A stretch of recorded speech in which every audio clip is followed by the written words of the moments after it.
So I wanted to start this video out by giving a big, beautiful shout out to RC522878 on the Detroit Red Wings subreddit, who posted this picture image of Red Wings head coach Todd McLellan in the Red Wings postgame thread of yesterday's contest against the St. Louis Blues.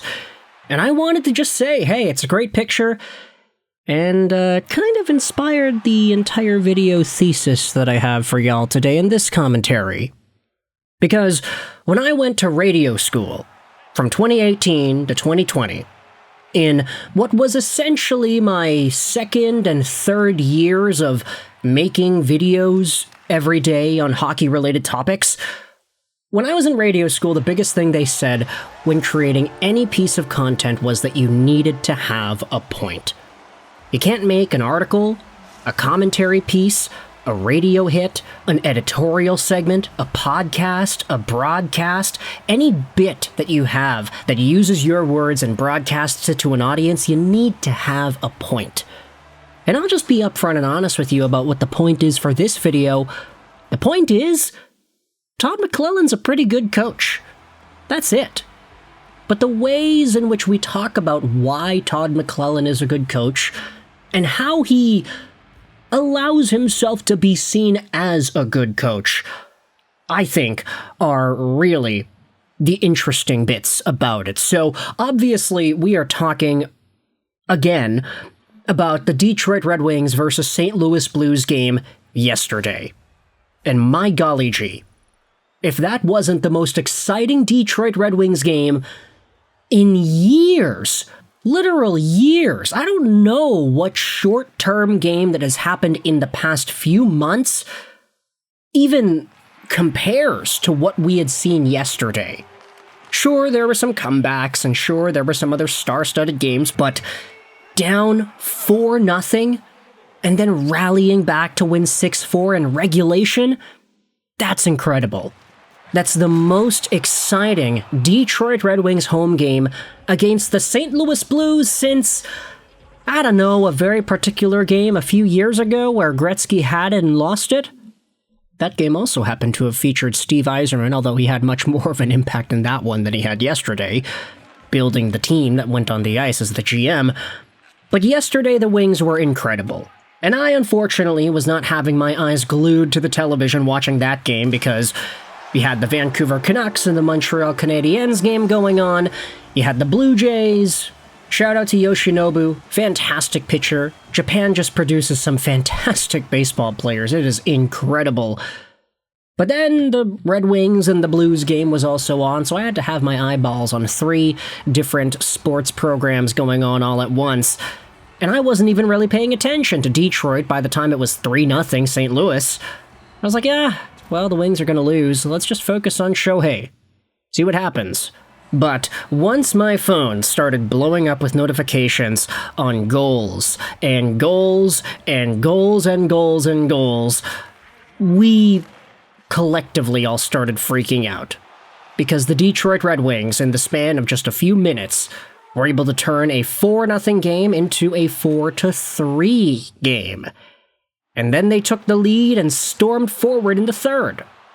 And it all boils down to what I think a lot of Red Wings fans internally believe, but don't fully acknowledge as much as they probably should. It's the fact that Todd McLellan is almost generally seen as the mastermind who is able to bring this performance out of the team. It's not like Derek Lalonde isn't capable of coaching a hockey team to winning a game after being down 4-0. It's not like he's incapable, but if you had to wager a bet, who's a lot more likely to do that, McLellan or Lalonde, you would all say Todd McLellan. Even if yesterday's game didn't happen, let's just say it didn't exist. Yesterday the Red Wings had a day off. Nothing to do. They're going home, they're, I don't know, celebrating Halloween, they're dressing up, they're doing stuff outside the rink. Let's say yesterday's game didn't happen. If I still asked you that question, hey, who's more likely to help a team come back down 4-0? Same team, same roster, same whatever, just who's the coach to do it, Lalonde or McLellan, and 100% of Red Wings fans would say it's Todd McLellan. And so far, throughout the course of the year where the Wings have gone through some ups and downs, when the team started out a little bit sloppy in the opening game of the year, and then when the team went on that little mini losing skid before yesterday's extreme comeback, there was no blame tossed out there on the coach in the same way we saw with Derek Lalonde. Now, sure, I get it. It goes down with sample size. The fact that Lalonde had a much bigger body of work with the Red Wings really put fans in a more cynical and, let's just say, toxic spot a year ago when the team wasn't winning and everybody kind of thought, yeah, well, this coach isn't good enough to help that team win. Todd McLellan, on the other hand, when the team goes on a little losing streak, it's like, yeah, well, they're just not playing for Todd right now. They're not doing it well. Todd's a good coach. He's just got to dig it out of them. This team, personnel issues, you're starting to see sometimes they just don't have what it takes. But then on a night like this, it's like, yeah, guess what? They do have what it takes. They have what it takes to get goals from everybody not named Raymond or Larkin or Seider. 6-goal comeback, and you didn't have any points from those three. Like, you need points. You need goals from Alex DeBrincat, absolutely. He had to get his monkey off the back at some point. Finally, first goal of the year, and now he's going to start scoring even more goals, which is amazing because I have him in fantasy, and he's been fine so far, but he can definitely use a lot more goals.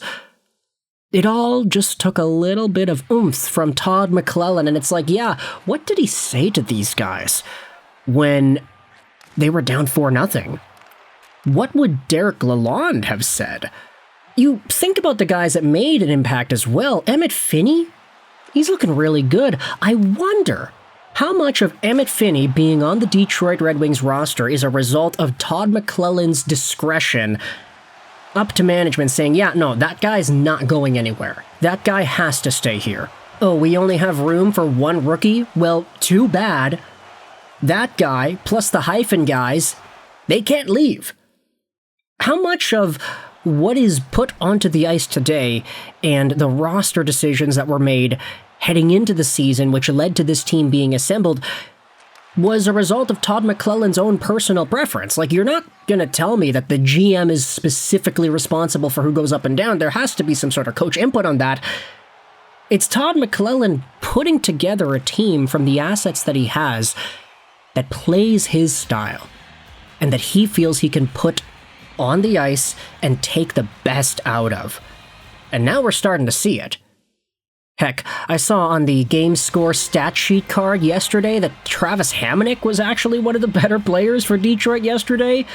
7D strategy seems like it actually works. At least for the second half of the game. Disregard the first 23 minutes or so. But this is what it feels like to have a good coach, doesn't it?